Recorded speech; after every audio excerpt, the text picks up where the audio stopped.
Hello, everyone, and welcome back to Smart English Podcast. I'm Mia, and I'm super excited to be here with you today. And I'm Alex. It's great to be back, Mia. How are you doing today? I'm doing great, Alex. Thanks for asking. I'm really looking forward to our topic today. We're so happy you're here with us to learn some really useful English. Absolutely. Today, we're diving into something super important for our learners, daily English conversations. You know, those common phrases and questions you use every single day when you talk to people. That's right. We want to make it easy and fun for you to speak English naturally, just like friends talking. We'll give you simple words and phrases that you can use right away. Let's start with greetings, Alex. What's the most common way to greet someone in English? Well, Mia, the classic is, of course, hello or hi. And then, right after that, people usually ask, how are you?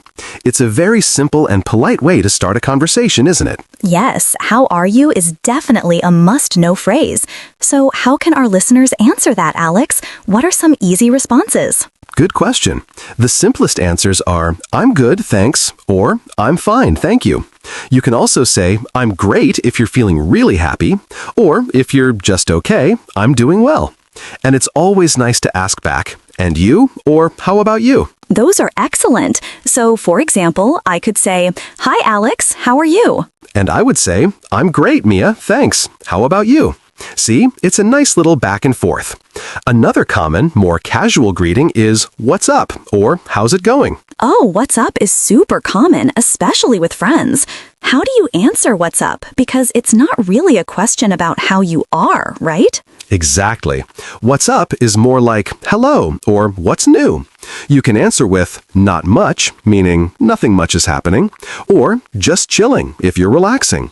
Sometimes people just say, hey, back. It's very casual for sure. I see. So if someone says, what's up, I can say, not much. What's up with you? That works, right? Perfectly. That's a very natural way to respond. Now, let's move on to asking for information. After saying hello, you might want to learn a little more about the person. A great starting point is, where are you from? Ah, yes. Where are you from? This helps you understand someone's background. How would our listeners answer this question? You can simply say, I'm from your country/city. For example, I'm from Brazil, or I'm from Tokyo. It's direct and clear. And again, it's polite to ask them back. And you? Where are you from? Let's try that. Alex, where are you from? I'm from Canada. And you, Mia, where are you from? I'm from the United States.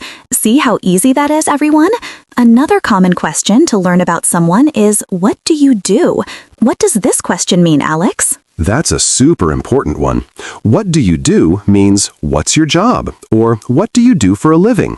It's a polite way to ask about someone's work. You can answer, I'm a student, or I work as a teacher, or I'm an engineer.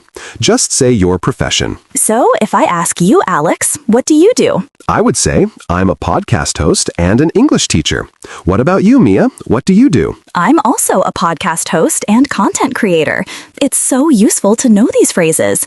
Now, sometimes you want to ask about someone's hobbies or things they like. How do we do that simply? A fantastic way to do that is to ask about their favorite things. Like, what's your favorite food? Or what's your favorite color? Or what's your favorite hobby? This is really great for starting a friendly chat. Okay, let's practice this. What's your favorite food? Oof, that's a tough one. I love food, but I think my favorite food is pizza. I just can't get enough of it. What's your favorite? I love pasta, especially homemade. See, everyone? It's a simple question, and you get to learn something fun about the other person. Now, let's talk about making plans. What if you want to invite someone to do something? This is very practical. A very common phrase is, do you want to grab coffee or do you want to grab lunch? Grab here means to get or to have. So, do you want to have coffee?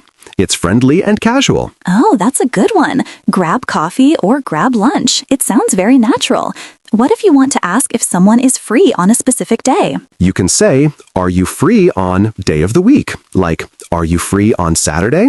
Or are you busy on Friday evening? If they are free, they might say, yes, I am. Or, sure, what did you have in mind? Okay, are you free next Tuesday? Let me check my calendar. Yes, I think I am. Why? What's up? Great. Do you want to grab coffee then? We could chat more about daily conversations. Sounds like a plan. I'd love to. Another useful phrase for making plans, even if you don't have a specific time, is let's catch up soon. This means let's meet and talk soon, or let's get together soon. I love let's catch up soon. It's friendly and open-ended. It doesn't put pressure on a specific time. Okay, now let's move to something super important, expressing thanks and apologies. Alex, how do we say thank you? The most basic is thank you or thanks. But if you want to be more emphatic, you can say thank you so much or I really appreciate it. These are great ways to show you're truly grateful. Yes, I really appreciate it is wonderful. And what's the common response when someone thanks you? The classic is you're welcome. You can also say no problem or my pleasure. No problem is very common, meaning it was no trouble at all for me. Okay, let me try. Thank you so much for explaining all these great phrases today. I really appreciate it. You're welcome, Mia. My pleasure. It's always fun to help our listeners learn. Now, about apologies. What's the best way to say sorry? The simplest is I'm sorry. If you made a small mistake, you can also say excuse me. Excuse me is also used when you want to get someone's attention politely, like, excuse me, is this seat taken? That's a great point about excuse me having two uses. So, I'm sorry is for when you've done something wrong, and excuse me is for a small polite interruption or a small accidental bump. Exactly. So if I accidentally bump into someone, I would say, oh, excuse me. Or if I forgot to do something important, I'd say, I'm so sorry, I completely forgot. Perfect examples. These phrases are fundamental for everyday interactions. You can use them in almost any situation. Practicing them out loud will make them feel more natural to you. Absolutely. We covered so much today. Let's do a quick review for our wonderful listeners. We started with greetings. Hello. Hi. How are you? I'm good, thanks. What's up? Not much. These are your starting points. Then we talked about asking for information. Where are you from? I'm from Toronto, Canada. And what do you do? I'm a teacher. Also, don't forget, what's your favorite hobby? To learn about hobbies. That's right. And we learned about making plans. Do you want to grab coffee/lunch? Are you free on Sunday? And the frenzy, let's catch up soon. And finally, we covered being polite. Thank you so much. I really appreciate it. With responses like, you're welcome, or no problem. And for apologies, I'm sorry, and excuse me. Wow, that was a lot of super useful phrases for daily English conversations. Remember, the best way to learn is to practice. Try using these phrases today. That's right. Don't be shy. Just start speaking.